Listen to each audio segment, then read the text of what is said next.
नमस्कार, good afternoon. स्वागत है आपका योर स्टॉक्स में। मैं हूं आपके साथ तृप्ति उपाध्याय और यहां पर अगले 1 घंटे में हम आपके सवालों को अपने शो में शामिल करने वाले हैं और कुछ देर में हमारे मार्केट एक्सपर्ट भी हमारे साथ होंगे जो कि आपके सवालों पर, आपकी क्वेरीज पर आपको सलाह देंगे। लेकिन उससे पहले एक बार आपको बता देते हैं कि आप किस तरह से हमसे शो में जुड़ सकते हैं और सवाल पूछने का तरीका क्या रहेगा। बेहद आसान तरीका हम आपके लिए लेकर आए हैं सवाल पूछने का। तो देखिए, एक नंबर अब आपकी स्क्रीन पर फ्लैश होगा, उस नंबर पर आप फोन करिए, एसएमएस करिए या व्हाट्सएप के जरिए आप अपने सवाल हमें पूछ सकते हैं। इसके अलावा इस वक्त हम अपने सारे सोशल मीडिया प्लेटफॉर्म्स पर भी लाइव है, तो वहां पर जाइए और कमेंट सेक्शन में जाकर आप अपनी क्वेरीज हमें भेज दीजिए। चलिए, कुछ देर में हमारे मार्केट एक्सपर्ट भी हमारे साथ होंगे, लेकिन उससे पहले एक नजर डाल लेते हैं इस वक्त के बाजार पर। तो देखिए, आज बाजार में हम देखेंगे बैंक निफ्टी यहाँ पर आज कमजोर नजर आ रहा है। फिलहाल यहाँ पर 30 अंकों की गिरावट है। 61,141 के लेवल पे बैंक निफ्टी में कारोबार हो रहा है लाल निशान के साथ। इसी के साथ निफ्टी की अगर बात करें तो थोड़े से मूव्स यहाँ पर भी नजर आ रहे हैं। शुरुआत अच्छी हुई, लेकिन फिलहाल यहाँ पर 76 अंकों की तेजी है। 25,648 के लेवल पर इस वक्त निफ्टी कामकाज कर रहा है। वहीं सेंसेक्स की बात करेंगे तो यहाँ पर भी आप देखेंगे 300 अंकों से ज्यादा की तेजी इस वक्त सेंसेक्स में नजर आ रही है। निफ्टी के गेनर्स पर अगर नजर डालेंगे तो देखिए, आज टॉप गेनर्स में शामिल है अदानी पोर्ट्स। यहाँ पर आप देखेंगे 2.5% के आसपास की तेजी है। कोटक महिंद्रा बैंक, यहाँ पर ये बैंकिंग शेयरों में आज बाजार को सपोर्ट कर रहा है और करीब 2% से ज्यादा की तेजी इस वक्त आप यहाँ पर देख सकते हैं। एचडीएफसी लाइफ की बात करें तो करीब 1.5 से 2% की तेजी यहाँ पर भी है। टाटा कंज्यूमर और एक्सिस बैंक, यहाँ पर भी आप देखेंगे करीब 1.5% तक की इस वक्त तेजी यहाँ पर नजर आ रही है। वहीं अगर निफ्टी के लूजर्स पर अगर नजर डालें तो देखिए, आज हिंडाल्को में गिरावट है। यहाँ पर आप देख सकते हैं करीब 2.5% तक की गिरावट इस वक्त हावी है। ओएनजीसी में 2% से ज्यादा की गिरावट। विप्रो और इन्फोसिस, यहाँ पर भी करीब 1 से 2% की गिरावट यहाँ पर इस वक्त हावी होती हुई नजर आ रही है। इसके अलावा टाटा स्टील और सिप्ला, यहाँ पर भी आप देख सकते हैं 1 से 1.5% के बीच की गिरावट इस वक्त हावी है। एक बार मार्केट ब्रिथ पर अगर नजर डालेंगे तो इस वक्त का हाल है 1302 शेयर्स हरे निशान में कारोबार कर रहे हैं। वहीं 1568 शेयर इस वक्त लाल निशान में कारोबार कर रहे हैं। चलिए, हमारे मार्केट एक्सपर्ट भी हमारे साथ इस वक्त जुड़ चुके हैं और यस सिक्योरिटीज से लक्ष्मीकांत शुक्ला इस वक्त हमारे साथ हैं। लक्ष्मीकांत जी, गुड आफ्टरनून। स्वागत है आपका योर स्टॉक्स में। मैं तृप्ति बात कर रही हूँ और मार्केट चेक हमने लिया, लेकिन आप इस वक्त बाजार की चाल को किस तरह से देख रहे हैं? गुड आफ्टरनून तृप्ति जी। हालांकि ऊपरी स्तर से एक करेक्शन देखने को मिल रहा है, बट हमें लगता है कि जो सपोर्ट है हमारे पास वो अभी भी इंटेक्ट है। मुझे लगता है कि बाय ऑन डिप्स की रणनीति के साथ हमें इंडेक्स में बाय करके चलना चाहिए। स्टॉप लॉस जो रहेगा वो 25,580 का रहेगा और अगर यहाँ से अगर हमें बढ़त मिलती है तो मुझे लगता है कि एक बार फिर से 25,900 के लेवल्स निफ्टी में देखने को मिलेंगे। और ऑन दी फ्लिप साइड अगर 25,580 के लेवल्स टूटते हैं तो वहां से फिर मुझे लगता है कि वीकनेस बढ़ सकती है और फिर जो हमारा जो क्रूशियल सपोर्ट है 25,400 का, वो एक बार फिर से रिटेस्ट कर सकता है। बट हमने पिछले सेशंस में देखा है कि मार्केट जब भी 25,400 के पास आता है तो वहां से एक बाउंस बैक मूव देखने को मिलता है। अभी फिलहाल वहां पे double bottom kind of pattern देखने को मिल रहा है, तो इसलिए बाय ऑन डिप्स की रणनीति के साथ हमें स्टॉक में इंडेक्स में बाय करके चलना है। और जो हमारा टारगेट रहेगा इमीडिएट लेवल पे वो 25,900 के लेवल रहेगा और इंट्राडे सपोर्ट है वो 25,580 के आसपास आ रहा है। वहीं पर अगर बैंक निफ्टी की बात की जाए तो बैंक निफ्टी में भी ऊपरी स्तर से गिरावट देखने को मिल रही है, बट यहाँ पर भी सपोर्ट इंटेक्ट है। इमीडिएट सपोर्ट अभी फिलहाल 60,500 के आसपास आता हुआ दिखाई दे रहा है और जो अपसाइड के हर्डल है वो 61,800 से लेकर 62,000 जून के आसपास है। तो यहाँ पर हमें एक रेंज बाउंड मूव देखने को मिल सकता है आने वाले समय में।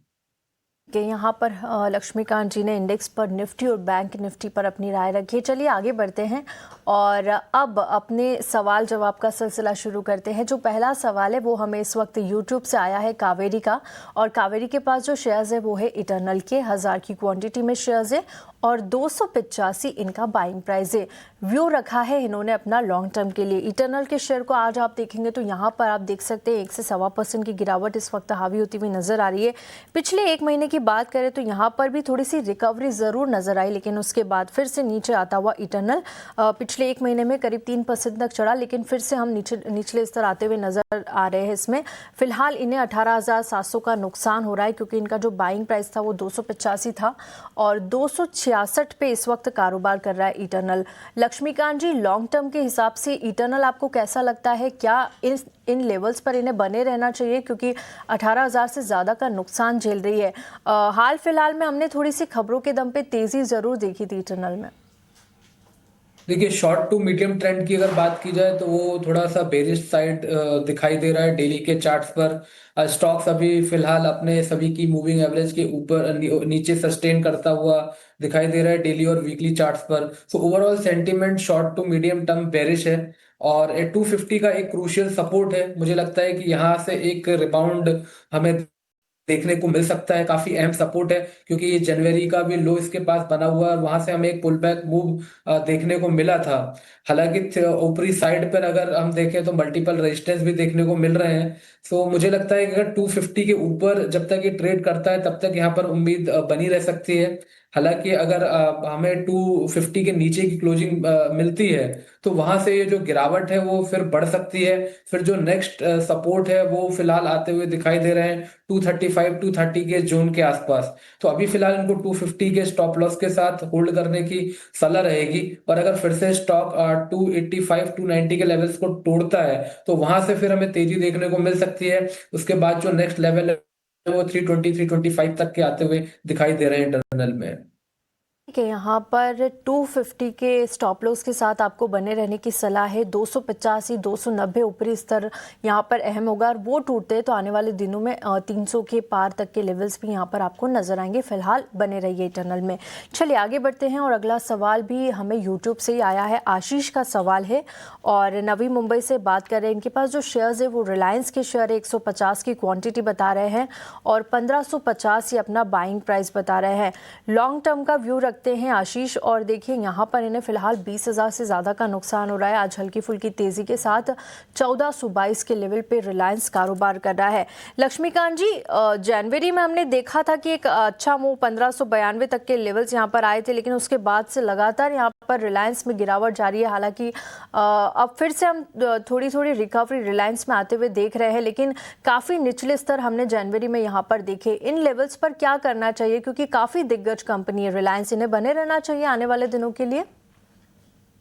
देखिए, रिलायंस में तो बने रहना चाहिए। हालांकि जनवरी मंथ में हमने एक अच्छा खासा अपसाइड का मूव देखा था और वहीं पर एक डबल टॉप कंडीशन अराइज हुई थी रिलायंस में। उसके बाद यहाँ पर हमें प्रॉफिट बुकिंग देखने को मिली है। तो शॉर्ट टर्म पे तो ऐसा फिलहाल अभी कुछ चार्ट पैटर्न्स में नहीं है, बट अगर हम लॉन्ग टर्म का स्ट्रक्चर देखें तो वहां पर जो अपसाइड का जो मोमेंटम है वो इंटेक्ट है। तो हमें लगता है कि यहाँ पर को बने रहना चाहिए। स्टॉप लॉस में सजेस्ट करूंगा 1330 का। मुझे लगता है कि जब तक इसके ऊपर रिलायंस ट्रेड करता है तब तक अपसाइड की जो एक्सपेक्टेशन है वो बनी रह सकती है। हालांकि जो इमीडिएट हर्डल है वो अभी फिलहाल 1500 के आसपास आता हुआ दिखाई दे रहा है। 1500 के लेवल्स टूटते हैं तो देन आफ्टर फिर से ये रिलायंस अपना जो अप बुलिश मूव है वो रिज्यूम कर सकता है। वहां से फिर हमें अपसाइड के मोमेंटम देखने को मिल सकते हैं 1600 से लेकर 1650 तक के। ठीक है, 1500 का लेवल अहम है। अगर वो ब्रेक होता है तो फिर से एक बुलिश मूवमेंट यहाँ पर नजर आएगा। फिलहाल 1330 के स्टॉप लॉस के साथ आप रिलायंस में बने रहिए। लॉन्ग टर्म की स्टोरी रिलायंस में मजबूत है। चलिए आगे बढ़ते हैं और अगला लाइव कॉलर इस वक्त हमारे साथ जुड़ चुके हैं। प्रभ हमारे साथ इस वक्त जुड़ चुके हैं। प्रभ, गुड आफ्टरनून। आपका नाम क्या है, एक बार आप फिर से हमें दोहराएंगे? जी जी मैम, प्रभजीत सिंह है जी। प्रभजीत सिंह, ओके, बहुत बहुत स्वागत है आपका 18 आवर्स स्वदेश पर। पूछिए अपना सवाल। जी मैम, मेरे पास ना क्लीन साइंस के 1000 शेयर हैं मैम, 900 की खरीद पे। तो मैम मेरे को क्या करना चाहिए अभी? ठीक है, लक्ष्मीकांत जी, इस वक्त हमारे साथ प्रभजीत सिंह जुड़े हुए हैं और इनके पास जो शेयर्स है वो है क्लीन साइंस के। 900 बता रहे हैं ये इनका बाइंग प्राइस और 1000 की क्वांटिटी में शेयर है। फिलहाल काफ़ी बड़ा नुकसान ये झेल रहे हैं। हालांकि आज 720 के लेवल पर हल्की फुल्की तेज़ी, करीब 1% के आसपास की तेज़ी के साथ कारोबार कर रहा है, लेकिन इनके बाइंग प्राइस से तो काफ़ी नीचे आ चुका है। क्लीन साइंस आपको किस तरह से लगता है? इसके चार्ट्स क्या आने वाले दिनों के लिए बुलिश लग रहे हैं? क्या कोई रिकवरी आपको दिख रही है और कब तक इन्हें बने रहना चाहिए या फिर इन लेवल्स पर एग्जिट कर लेना चाहिए? क्लीन साइंस का जो स्ट्रक्चर है वो काफी निगेटिव है और स्टॉक ने अभी कुछ दिनों पहले ही एक हॉरिजॉन्टल लाइन का ब्रेकडाउन दिया था 770 के नीचे। उसके बाद से यहाँ पर क्लियर डाउन ट्रेंड में स्टॉक ट्रेड करता हुआ दिखाई दे रहा है। डेली वीकली के चार्ट्स भी अगर हम देख रहे हैं तो वहां पर भी इस स्टॉक को कोई राहत मिलती हुई दिखाई नहीं दे रही है। तो ओवरऑल जो सेंटीमेंट है वो काफी बेरिश है। अगर शॉर्ट टर्म का पुल बैक हमें इनको मिलता है 760 से लेकर 770 के जोन के आसपास, तो वहां पर एग्जिट कर देंगे तो ज्यादा बेहतर रहेगा, क्योंकि इनकी जो प्राइजेस है वो काफी दूर है। वहां तक पहुंचने में अभी ऐसा कोई संकेत नहीं मिल रहा है चार्ट्स पर कि वो इनके जो प्राइजेस है जहां से इन्होंने बाय करके रखा है वहां तक पहुंचेगा। हालांकि एक शॉर्ट टर्म का पुल बैक मूव हमें 750 770 तक की रेंज देखने को मिल सकता है। तो वो एक मौका हो सकता है इनको एग्जिट करने का। दूसरे कई पीएसयू सेक्टर्स के स्टॉक्स हैं, वहां अगर ये बाय करेंगे तो फिर ज्यादा बेहतर रहेगा। ठीक है, 760 या 770 तक के लेवल्स यहाँ पर आते हैं तो वहाँ पर आप इस शेयर से एग्जिट कर सकते हैं, ये सलाह आपको मिल रही है। चलिए आगे बढ़ते हैं और अगले लाइव कॉलर इस वक्त हमारे साथ एस दास जुड़ चुके हैं। सर, आपका पूरा नाम आप बताएंगे क्या है? षणमुखा दास। षणमुखा दास, बहुत बहुत स्वागत है आपका 18 हाउस स्वदेश पर। पूछिए अपना सवाल। मैडम, मेरे पास सुजुलोन का 1000 share at the rate of 18 rupees, 18 rupees. Okay. तो इसका क्या फ्यूचर प्रोस्पेक्ट है? I am a long term investor. Okay, ठीक है। ठीक है जी। तो यहाँ पे क्या है, अभी 2-3 इनका कंपनी का रिजल्ट आया हुआ है, वो बहुत बढ़िया रिजल्ट आया है। Instead of that the share price is पीछे चले जा रहा है, मतलब इट इज गोइंग डाउन। बिल्कुल बिल्कुल। लक्ष्मीकांत जी, जी जी, आपका नजरिया क्या रहेगा? एक बार आप रिपीट कर दीजिए। मेरा नेक्स्ट 1 ईयर के लिए। 1 year, okay okay, long term investor, 1 साल का नज़रिया, ठीक है। लक्ष्मीकांत जी, इस वक्त हमारे साथ षणमुख दास जी जुड़े हुए हैं और इनके पास जो शेयर्स है वो सुजलॉन के हैं। 1000 की क्वांटिटी में है, 18 रुपये के प्राइस पे इन्होंने लिया था। प्रॉफिट तो इन्हें हो रहा है 26,000 रुपये से ज़्यादा का। फिलहाल आज आधे % से ज़्यादा की गिरावट पर है, 44 रुपये पर कारोबार कर रहा है। लेकिन इनका कहना है कि कोई बड़ा प्रॉफिट या ऑर्डर्स मिलने के बाद, अच्छे नतीजे आने के बाद भी यहाँ पर कोई अच्छी रिकवरी नज़र नहीं आ रही। पिछले 6 महीनों में 23% से ज़्यादा टूटा है और 1 साल की बात करें तो 18% से ज़्यादा की गिरावट यहाँ पर आती हुई नज़र आई है। क्या करना चाहिए? अब इन्हें प्रॉफिट हुआ है तो यहाँ से प्रॉफिट बांध के निकल जाए या अभी बने रहे? आपको चार्ट्स बुलिश लग रहे हैं आने वाले दिनों के लिए? जी तप्ती जी, चार्ट्स बिल्कुल भी बुलिश नहीं लग रहे हैं। बेरिश साइड में ये स्टॉक ट्रेड करता हुआ नजर आ रहा है। नेक्स्ट सपोर्ट 38 का है, जहां पर 200 पीक मूविंग एवरेज है। अगर उसके नीचे फिसलता है तो वहां से गिरावट बढ़ सकती है। उसके बाद फिर हमें जो उसके निचले स्तर है 28 से लेकर 30 तक, वहां तक भी भाव देखने को मिल सकता है। तो हमें लगता है कि ये इनको प्रॉफिट लेकर बुक कर लेना चाहिए। काफी लोअर लेवल्स में इन्होंने बाइंग करके रखी है। अगर 38 के आसपास अगर रिबाउंड देखने को नहीं मिलता है तो हमें लगता है कि ये जो वीकनेस है वो बढ़ सकती है। नेक्स्ट लेवल हमारे हिसाब से 28 से लेकर 30 जून तक सुजलॉन में आते हुए दिखाई दे रहे हैं। ठीक है, इन लेवल्स पर अगर आपको प्रॉफिट हो रहा है, आपने काफ़ी निचले स्तरों से खरीद के रखा है, तो यहाँ पर आप प्रॉफिट बुक करके निकल सकते हैं सुजलॉन से। ये सलाह हमारे मार्केट एक्सपर्ट लक्ष्मीकांत जी ने आपको दी है। चलिए इसी के साथ यहाँ पर रुकेंगे एक छोटे से ब्रेक के लिए। ब्रेक के बाद जल्द लौटेंगे और सवाल जवाब के सिलसिले को ऐसे ही जारी रखेंगे।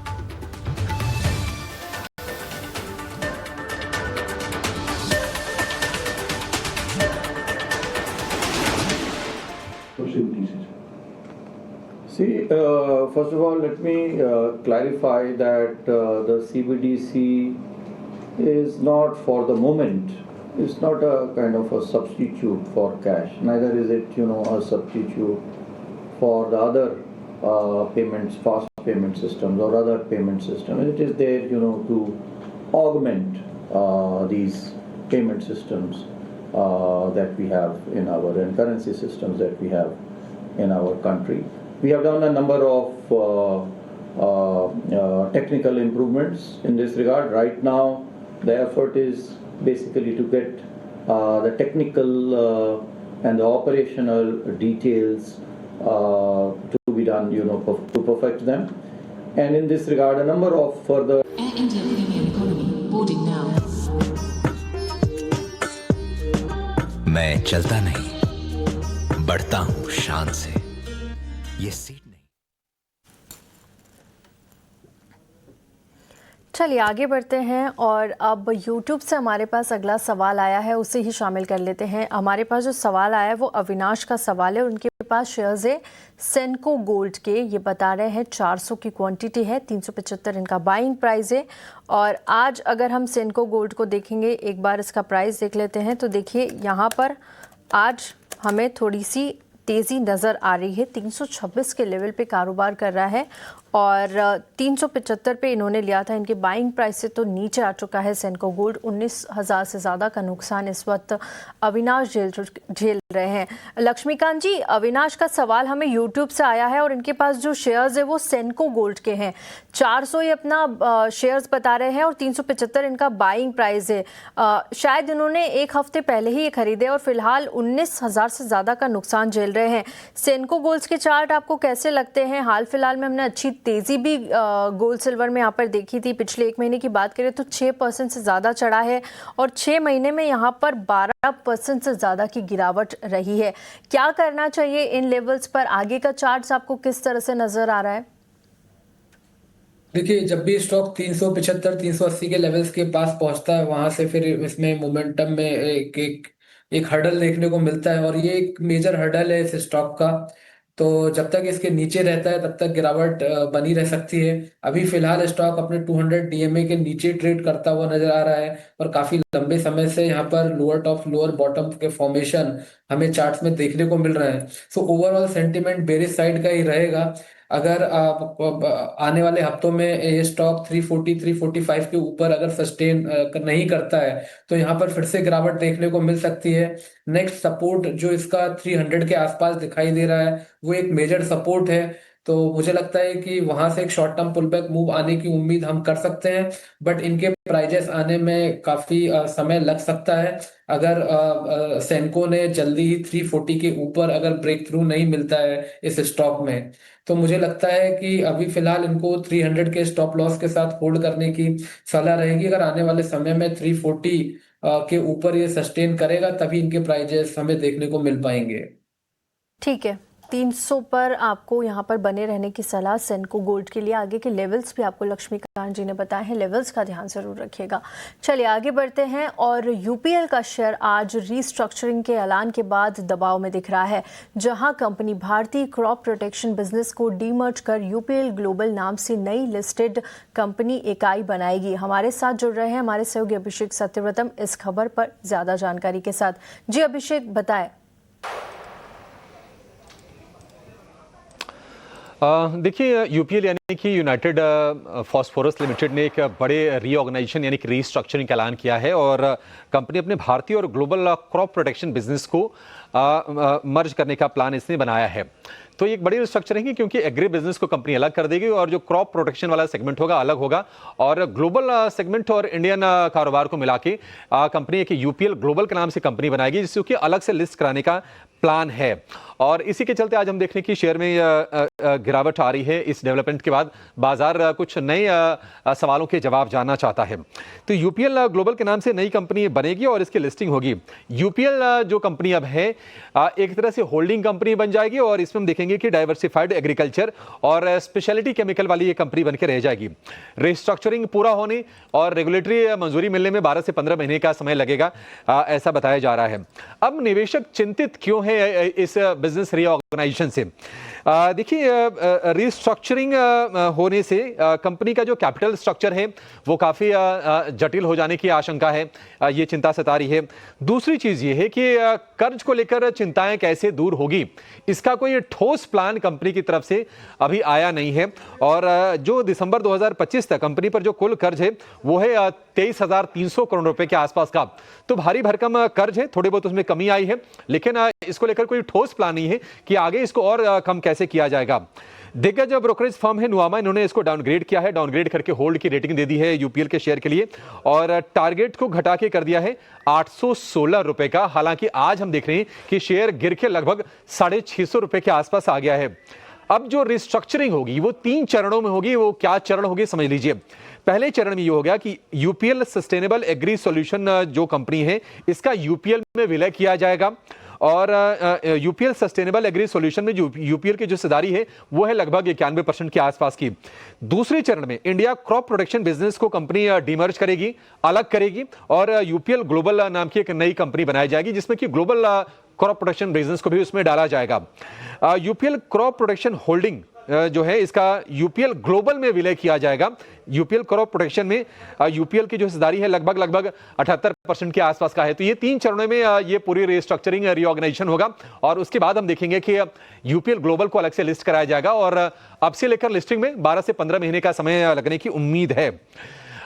यूपीएल के शेयर के अगर हम चाल की बात करें तो आज तो भारी गिरावट है, लेकिन महीने भर में नेट 6% की गिरावट। अगर आप ईयर टू डेट देखेंगे शेयर को तो 18% नीचे है। 6 महीने में माइनस 8.5% के रिटर्न, यानी कि इतना शेयर गिरा है। और अगर आप साल भर में देखेंगे तो लगभग मामला सपाट है यूपीएल का। जो भी गेंस आए थे हमने पिछले साल से लेकर अब तक, वो सारे के सारे हम देखने की एक झटके में कंपनी ने सरेंडर कर दिए हैं और बहुत ही मामूली 2-2.5% के आसपास से गेन ईयरली बेसिस पर आपको शेयर में दिखाई देंगे। तो कुछ कंसर्न्स हैं कैपिटल स्ट्रक्चर को लेकर और डेट को लेकर, और ये चीजें निवेशकों को परेशान कर रही हैं आज।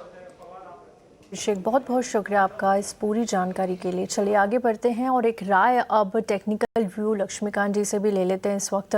लक्ष्मीकांत जी, यूपीएल आपको किस तरह से लग रहा है? देखिए काफ़ी बड़ी गिरावट, 14% से ज़्यादा गिर चुका है और आगे रीस्ट्रक्चरिंग की बात है, डीमर्जर करेगी कंपनी क्रॉप प्रोटेक्शन बिजनेस को। आपको कैसा लगता है ये शेयर? देखिए, आज जिस तरीके से यहाँ पर गिरावट देखने को मिली है तो ट्रेंड तो बेरिश साइड का देखने को मिल रहा है। अभी फिलहाल अपने ये जो स्टॉक है अपने 200 वीक मूविंग एवरेज को रीटेस्ट करता हुआ नजर आ रहा है। तो जो अब जो सपोर्ट अभी निकल कर आ रहे हैं वो आ रहे हैं 620 के आसपास। तो अगर 620 के लेवल को डिफेंड करता है तो एक शॉर्ट टर्म कंसोलिडेशन बेस यहाँ पर बनना शुरू होगा 600 से लेकर 620 के आसपास।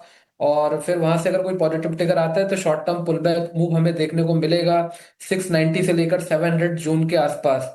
और यही एक मेजर हर्डल भी है, अगर 700 के ऊपर सस्टेन होगा तब फिर से यहाँ पर रिकवरी देखने को मिल सकती है। और ऑन द फ्लिप साइड अगर 620 600 के लेवल्स टूटते हैं तो फिर यहाँ से फर्दर हमें वीकनेस देखने को मिलेगी। फिर उस वक्त जो नेक्स्ट सपोर्ट है वो फिलहाल आता हुआ दिखाई दे रहा है 560 550 के जून के आसपास। ये सलाह लक्ष्मीकांत जी की तरफ से यूपीएल पे आती हुई। चलिए इसी के साथ यहाँ पर रुकेंगे एक छोटे से ब्रेक के लिए। लक्ष्मीकांत जी, आपका बहुत बहुत शुक्रिया हमारे साथ जुड़ने के लिए और हमारे दर्शकों को गाइड करने के लिए। शुक्रिया सर।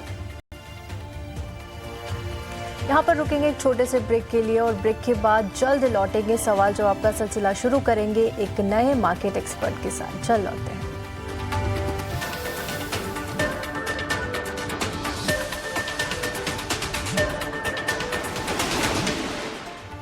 एक बार फिर आपका स्वागत है योर स्टॉक्स में और पहले की तरह मैं हूं आपके साथ तृप्ति उपाध्याय। चलिए सबसे पहले आपको बता देते हैं फिर से कि आप हमारे साथ इस शो में किस तरह से जुड़ सकते हैं। तरीका क्या रहेगा? तो बेहद ही आसान तरीका हम आपके लिए लेकर आए हैं और यहाँ पर आप देखिए आपकी स्क्रीन में कुछ देर में एक नंबर फ्लैश होगा। उस नंबर पर आप फ़ोन करिए, SMS करिए या व्हाट्सएप के ज़रिए आप अपने सवाल हमें भेजिए, हमें कॉल करके पूछिए। और इसके अलावा इस वक्त हम अपने सारे सोशल मीडिया हैंडल्स पर लाइव है, तो वहाँ जाकर भी कमेंट सेक्शन में आप अपनी क्वेरीज हमें भेज सकते हैं। तो आप अपने सवाल लगातार हमें भेजते रहिए। और आज आपके सवालों के जवाब देने के लिए हमारे साथ खास मेहमान हैं एंजल वन के राजेश भोसले। राजेश जी, गुड आफ्टरनून, स्वागत है आपका योर स्टॉक्स में। मैं तृप्ति बात कर रही हूं और सबसे पहले आपसे मार्केट चेक लेना चाहेंगे। देखिए शुरुआत अच्छी हुई थी और अब यहां पर थोड़ा सा वॉलेटाइल मूव्स बाजार में नजर आ रहे हैं। फिलहाल निफ्टी देखिए 80 अंकों की तेजी के साथ 25,650 के लेवल पे कारोबार कर रहा है। वहीं बैंक निफ्टी में आज थोड़ा सा ज़्यादा प्रेशर नजर आ रहा है। फिलहाल यहाँ पर 90 अंकों से ज़्यादा की गिरावट है, 61,080 के लेवल पे बैंक निफ्टी कारोबार कर रहा है। क्या लगता है आपको इन इंडेक्स में और किस तरह की रणनीति इन लेवल्स पर बनाना चाहिए? स्पेशली बैंक निफ्टी में दबाव अब कितना गहराता हुआ नजर आ रहा है इस वक्त? बाजार की चाल पर आपकी क्या नजर है? जी नमस्कार, आफ्टरनून। देखिए through out the Feb month अगर आप देखें तो निफ्टी जो है एक सीमित दायरे में ट्रेड किया है एंड अगर आप देखें तो लास्ट वीक 25,400 पे 2 बार मार्केट ने सपोर्ट लिया, तो कहीं ना कहीं लोअर लेवल्स पे एक डबल बॉटम फॉर्मेशन देखने को मिल रहा है। बट हायर साइड में हम देख रहे हैं कि 25,800 25,900 के रेंज में काफ़ी एक अच्छा कॉल राइटिंग देखने को मिल रहा है। तो डिस्पाइट एक strong gap up market higher levels पे सस्टेन नहीं कर रहा है, तो एक्सपेक्ट कर रहे हैं नेक्स्ट 1-2 सेशंस के लिए निफ्टी जो है कंसोलिडेशन कंटिन्यू रह सकता है। नीचे में 25,500 25,600 एक काफ़ी एक अच्छा सपोर्ट जोन है। बट जब तक 25,800 25,900 का जो जोन है उसे क्रॉस नहीं करता, एक ब्रॉड बेस्ड मोमेंटम देखने को नहीं मिलेगा। तो साइडवेज ट्रेंड रहेगा, स्टॉक स्पेसिफिक जो है फोकस रखना चाहिए। बात करें बैंक निफ्टी के बारे में, तो बैंक निफ्टी ने लास्ट कुछ दिनों में एक काफ़ी एक अच्छा रिलेटिव स्ट्रेंथ देखने को मिला था। आज डेफिनेटली थोड़ा सा अंडरटोन थोड़ा सा नेगेटिव है बिकॉज ऑफ कुछ स्टॉक्स में प्रेशर है, बट ओवरऑल ट्रेंड इसका भी पॉजिटिव है। बैंक निफ्टी के लिए अगर आप बात करें तो 61,500 काफ़ी इंपॉर्टेंट रेजिस्टेंस है, उसे क्रॉस करने के बाद यहाँ भी एक काफ़ी एक अच्छा मोमेंटम देखने को मिल सकता है। And on the high down side अगर आप देखें तो डिप्स में 20 EMA काफ़ी एक अच्छा सपोर्ट बन के आ रहा है। तो 60,500 के आसपास सपोर्ट है एंड 61,500 के आसपास रेजिस्टेंस है। तो इन जोन को ध्यान में रखते हुए हमें ट्रेड करना चाहिए। बिल्कुल राजेश जी, आपने इंडेक्स पर अपनी राय दी, लेकिन चलिए आगे बढ़ते हैं और अब सवाल जवाब का सिलसिला भी शुरू कर लेते हैं। इस वक्त हमारे साथ पहले लाइव कॉलर यश जुड़ चुके हैं। यश, गुड आफ्टरनून, स्वागत है आपका 18 हाउस स्वदेश पर। क्या सवाल रहेगा आपका? गुड आफ्टरनून मैम, मेरा ये सवाल है, मैंने एक मेजगोन डॉग के अनर शेयर्स बाय किए थे 3,157 के प्राइस पे, 47 शेयर्स है, तो अभी वो थोड़ा डाउन है, तो मतलब क्या आगे की क्या मैं सोचूं? ठीक है। राजेश जी, हमारे साथ यश बने हुए हैं और यश के पास जो शेयर्स है वो मज़गांव डॉक के हैं। आज मज़गांव डॉक में देखिए 2.5% की गिरावट है, 2297 के लेवल पे कारोबार कर रहा है। इनका बाइंग प्राइस 3157 है और 47 शेयरों की संख्या है। फिलहाल 40,000 से ज़्यादा का नुकसान ये झेल रहे हैं। मज़गांव डॉक आपको कैसा लगता है डिफेंस और शिपमेंट में? और यहाँ पर देखिए पिछले 6 महीने का चार्ट्स भी देखेंगे तो लगभग निचले स्तरों पे जाता हुआ नज़र आ रहा है। 16 से 17% के आसपास की गिरावट यहाँ पर लग रही है, लेकिन पिछले 1 साल में भी कोई बड़े रिटर्न यहाँ पर नहीं आए हैं। करीब 6% के तेज़ी यहाँ पर नज़र आई है। क्या लगता है इन लेवल्स पर 40,000 से ज़्यादा का नुकसान झेल रहे हैं? आगे के चार्ट्स पॉजिटिव लग रहे हैं या फिर अब यहाँ से इन्हें लॉस बुक करके ही निकलना पड़ेगा? जी देखिए, लास्ट मई से अगर आप देखें तो स्टॉक जो है अंडर प्रेशर रहा है एंड अभी भी अगर आप शॉर्ट टर्म चार्ट स्ट्रक्चर देखें तो नेगेटिव ही है। एक्सपेक्टेड है स्टॉक प्राइसेस जो है फर्दर डाउनसाइड देखने को मिल सकता है, बट हैविंग सेड दैट इनकी काफ़ी ऊपर के लेवल की बाइंग है एंड इन लेवल्स पे मैं एग्जिट की सलाह नहीं दूंगा। बट शॉर्ट टर्म में वीकनेस है। फर्दर अगर डिप देखने को मिलता है अराउंड 2100 के आसपास, तो वहाँ पे एवरेज करने की सलाह दूंगा मैं। लास्ट ईयर अगर फरवरी में अगर आप देखें तो 2100 लेवल से एक अच्छा खासा रैली देखने को मिला था टुवर्ड्स 3600। तो 2100 का स्ट्रॉन्ग सपोर्ट है, शॉर्ट टर्म में वीकनेस है, 2100 के लेवल्स के आसपास आता है तो वहाँ पे एवरेज डाउन कीजिए एंड फिर वापस हायर लेवल्स देखने को मिलता है तो वहाँ पे अपना मुनाफा बांध दीजिए। अभी फिलहाल के लिए थोड़ा सा वेट एंड वॉच रखिए इस काउंटर में। ठीक है, फिलहाल वेट एंड वॉच की स्ट्रेटेजी आपको बनाकर चलनी होगी। 2100 का एक लेवल भी यहाँ पर अहम बताया है। आगे बढ़ते हैं और अगले लाइव कॉलर को शामिल कर लेते हैं। इस वक्त हमारे साथ जेपी पट्टनवाल जुड़ चुके हैं। जेपी जी, सबसे पहले बताइए आपका पूरा नाम क्या है? हाँ जी, मेरा जयप्रकाश पट्टनवाल नाम है जी मेरा। मैं पानीपत हरियाणा से बोल रहा हूँ जी। पूछिए सर अपना सवाल। हाँ जी, 16,500 शेयर हैं रिलायंस पावर के और अभी ये मेरी खरीद से तो बहुत नीचे आ चुका है, 35 रुपए की एवरेज है मेरी।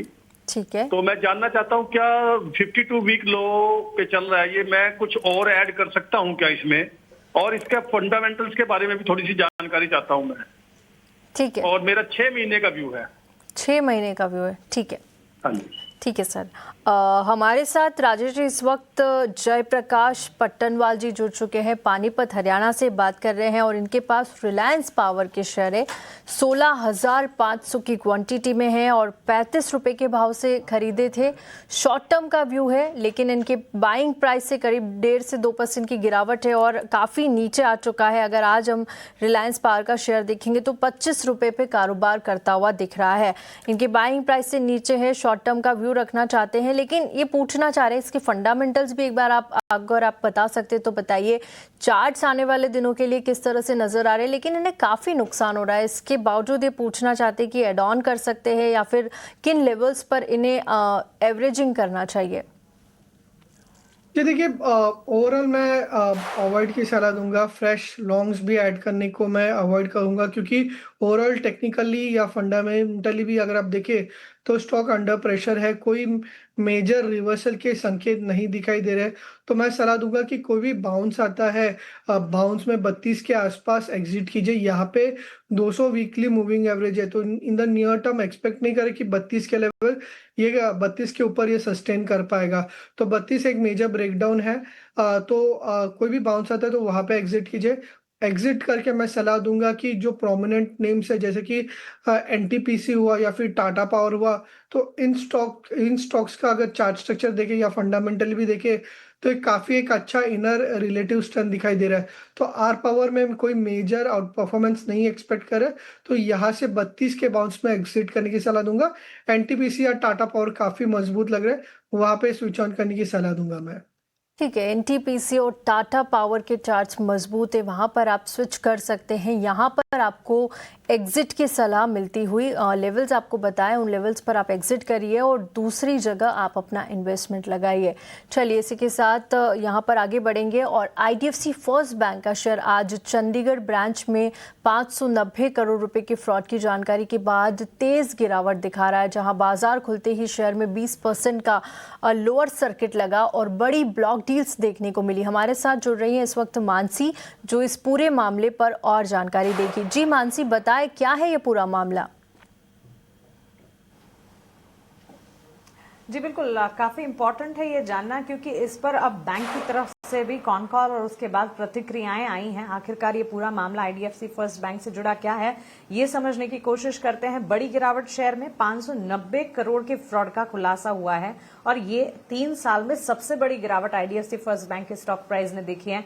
जो अभी हम बता भी रहे थे कि स्टॉक बाजार खुलने के साथ साथ टूटता हुआ लगातार नजर आ रहा है। दरअसल धोखाधड़ी की राशि की अगर बात करें और पूरे मामले को समझने की कोशिश करें, 490 करोड़ की मुख्य धोखाधड़ी की पुष्टि हुई है, लेकिन यह भी है कि कुल राशि 590 से 600 करोड़ तक पहुंचने का अनुमान है, जिस पर जांच अभी भी जारी है। आपको बता दें कि पैसे किस तरह से निकाले गए थे, ट्रेडिशनल फ्रॉड का मामला सामने आया है। ये कोई ऑनलाइन या डिजिटल फ्रॉड नहीं है। आए दिन हम ऑनलाइन और डिजिटल फ्रॉड की खबरें देखते हैं, लेकिन यहाँ पर ब्रांच स्तर पर धोखाधड़ी का खुलासा होता हुआ देखने को मिला है, जो कि एक ट्रेडिशनल टाइप ऑफ फ्रॉड है। अंदरूनी साजिश की भी खबरें आई थी, इस पर बैंक की तरफ से प्रतिक्रियाएं आई है। सीनियर मैनेजमेंट इसमें शामिल नहीं है। मामला दरअसल चंडीगढ़ की सिर्फ एकमात्र शाखा का है और इसी शाखा तक सीमित भी है। हरियाणा सरकार से जुड़े खातों से संबंधित ये मामला है जो कि सामने आया है। बैंक ने इस पर क्या पूरी कार्रवाई की? तुरंत प्रभाव से बैंक ने पुलिस को शिकायत दर्ज की है। रिकवरी प्रक्रिया जारी है। फॉरेंसिक जांच के लिए केपीएमजी को भी नियुक्त किया गया है। तो बैंक इस पर पूरी तरह से हरकत में आता हुआ दिखा है और इसकी पूरी कार्रवाई यहाँ पर होती हुई दिख रही है। सिस्टमैटिक रिस्क है क्या इसमें कोई? सबसे बड़ा सवाल अब ये पैदा होता है। बैंक का दावा है कि पूरी तरह से ये घटना जो है वो अलग थलग तरीके की घटना है। इन दिनों इस तरह की घटना नजर नहीं आती। हरियाणा सरकारी खाते के कुल डिपॉजिट की अगर बात करें सिर्फ 0.5% है और राज्य सरकारों के कुल योगदान जो है यहाँ पर 8 से 10% है। ग्राहकों के लिए आगे कदम क्या लिए गए हैं? हाई ट्रांजैक्शन विंडो जो है उसे अलग से क्रिएट किया गया है। शुरुआती जांच के लिए एआई आधारित सुरक्षा सिस्टम जो है उसे नियुक्त किया गया है और आपको बता दें कि इन दिनों एआई और जेन एआई की मदद से बड़े बड़े आईटी फ्रॉड्स और स्कैम्स जो है वो पकड़ में आ रहे हैं। ताजा एक खबर भी आई है, एक हरियाणा हैदराबाद बेस्ड बिरयानी जॉइंट जो है वहां पर एक बड़ा स्कैम सामने आया और एआई जेन एआई की मदद से ये स्कैम को ठीक तरह से समझ पाया गया है, पकड़ा गया है। तो यहाँ पर बैंक ने भी एआई आधारित सुरक्षा सिस्टम नियुक्त किया है और इस तरह की जब सिचुएशंस क्रिएट होती है एआई एक तरह से काफी हद तक मदद रूप भी होता है और इसी के चलते आईडीएफसी फर्स्ट बैंक में भी ये कदम तुरंत प्रभाव से लिए गए हैं। हाई ट्रांजैक्शन विंडो और साथ ही एआई बेस्ड सुरक्षा सिस्टम। बैंक की वित्तीय स्थिति पर क्या असर पड़ेगा? क्रेडिट कॉस्ट में गिरावट की उम्मीद है। निम्स सुधार की संभावना है, मार्जिन्स के फ्रंट पर सुधार की संभावना है जो अब भी जारी है। चालू तिमाही के लिए अगर देखें 5.8% नेट इंटरेस्ट मार्जिन का लक्ष्य कंपनी बनाकर चल रही है। बैंक और मैनेजमेंट जब हमारे साथ जुड़ेंगे उनसे समझने की कोशिश करेंगे कि यहां से फर्दर किस तरह के गोल्स वो सेट कर रहे हैं। And last but not the least and very important, bank की तरफ से संदेश क्या मिला है? बैंक का ये मैसेज है कि फिलहाल स्थिति नियंत्रण में है, पूरी तरह से जांच प्रक्रिया जारी है। ये एक सीमित और अलग थलग तरीके की घटना है और बैंक की बुनियाद मजबूत है तो निवेशक और ग्राहकों को परेशान होने की जरूरत नहीं है फिलहाल। So overall IDFC first bank बड़ी गिरावट, पूरा मामला एक ट्रेडिशनल फ्रॉड का मामला सामने आया है और बैंक तुरंत प्रभाव से हरकत में भी आई है। कॉन कॉल भी हुए इन्वेस्टर्स को लेकर और साथ ही निवेशकों को भरोसा भी फिलहाल दिलाया जा रहा है। बहुत शुक्रिया आपका इस पूरी जानकारी के लिए। और चलिए एक टेक्निकल राय भी ले लेते हैं राजेश जी से। Rajesh ji, IDFC first bank बड़ा मामला सामने आया है, 590 करोड़ का एक फ्रॉड का मामला यहाँ पर कहने को आया है, लेकिन बैंक की साइड से क्लैरिफिकेशन भी आ गया, काफ़ी सारे कॉन कॉल्स भी हो गई, लेकिन शेयर में देखिए आप 15% 15.5% की गिरावट है, लोअर सर्किट लग चुका था खुलते ही। क्या लगता है आपको ये टेंशन कितना बड़ा है और कितने दिन तक हमें बैंक के शेयर्स पर इम्पैक्ट देखने को मिलेगा?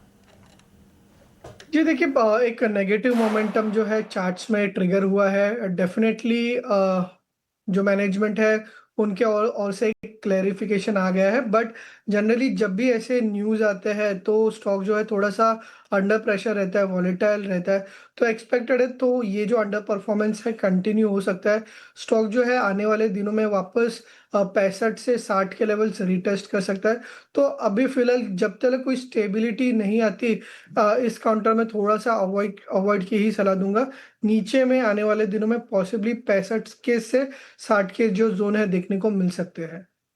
ठीक है, फिलहाल जब तक कि कोई क्लैरिटी या स्टेबिलिटी नहीं आती, यहाँ पर आपको वेट एंड वॉच करना चाहिए। नीचे में 65 और 60 के लेवल्स भी यहाँ पर आते हुए दिख सकते हैं। चलिए इसी के साथ वक्त एक छोटे से ब्रेक का, ब्रेक के बाद जल्द लौटेंगे और फिर से आपके सवालों को शो में शामिल करेंगे।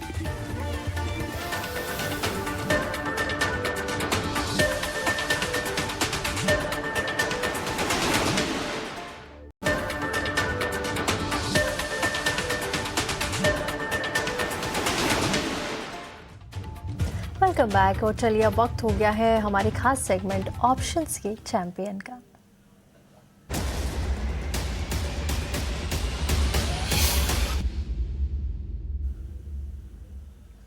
ऑप्शंस के चैंपियन बताने के लिए हमारे साथ खास मेहमान है रेलिगेयर ब्रोकिंग के अजीत मिश्रा। अजीत जी, गुड आफ्टरनून, स्वागत है आपका 18 नाउ स्वदेश पर। बताइए आज ऑप्शन में क्या रणनीति बनाई जाए? गुड आफ्टरनून तृप्ति। देखिए, जिस तरीके से मार्केट में वॉलेटिलिटी बनी हुई है, बैंकिंग जो कि काफी ज्यादा स्ट्रेंथ दिखा रहा है, उसमें एक कुछ एक ऐसे नाम है जहाँ पे कि प्रॉफिट टेकिंग और करेक्शन का थोड़ा सा इंडिकेशन है। इंडसइंड बैंक यहाँ पे काफी एक टाइट रेंज कंसोलिडेशन काफी टाइम से हम देख रहे थे, जिसका एक ब्रेकडाउन देखने को मिल रहा है। मींस आज स्टॉक ने अपने 20 EMA के नीचे स्लिप किया है, तो पॉसिबिलिटी है कि यहाँ पे आपको प्रॉफिट टेकिंग बढ़ते हुए नजर आए आने वाले दिनों में। तो आप इसको मार्च मंथ के 900 की एक पुट के साथ इस मूव को प्ले कर सकते हैं, जो कि करीब 23 रुपए के पास ट्रेड कर रही है, 17 के स्टॉप लॉस के साथ 35 तक के टारगेट्स के लिए। इस पोजीशन में आपका मैक्सिमम नुकसान करीब 4200 रुपए का हो सकता है, जहाँ पे कि प्रॉफिट पोटेंशियल करीब 8400 का है। जी जी अजीत जी, यहाँ पर इंडसइंड बैंक पर 900 रुपये की पुट खरीदने की सलाह है। 23 रुपये के आसपास ट्रेड कर रही है, आपको मिल जाएगी। लक्ष्य 35 रुपये का, स्टॉप लॉस यहाँ पर 17 रुपये का आप रखिए। अधिकतम नुकसान और मुनाफा भी आपको बता दिया है, उसका ध्यान ज़रूर से रखिएगा। अजीत जी, बहुत बहुत शुक्रिया आपका हमारे साथ जुड़ने के लिए और आज की ऑप्शन की रणनीति बताने के लिए। चलिए इसी के साथ सेबी का एक डिस्क्लोजर भी आपको बता देते हैं। ऑप्शन की दुनिया में यहाँ पर 100 में से 90 लोगों को नुकसान होता है, तो कोई भी और औसतन हमने देखा है करीब 1 लाख रुपए तक का नुकसान यहाँ पर हो सकता है। घाटा होने के बावजूद 28% ट्रांजैक्शंस के रूप में देना होता है और मुनाफा होने पर भी 15 से 50% ट्रांजैक्शंस के रूप में खर्च होता है। कोई भी कॉल लेने से पहले आप अपने फाइनेंशियल एडवाइज़र से सलाह ज़रूर ले लें। चलिए आगे बढ़ते हैं और अब यूट्यूब से हमारे पास एक और सवाल आया है। अरुण कुमार दास का सवाल है, गुवाहाटी से बात कर रहे हैं।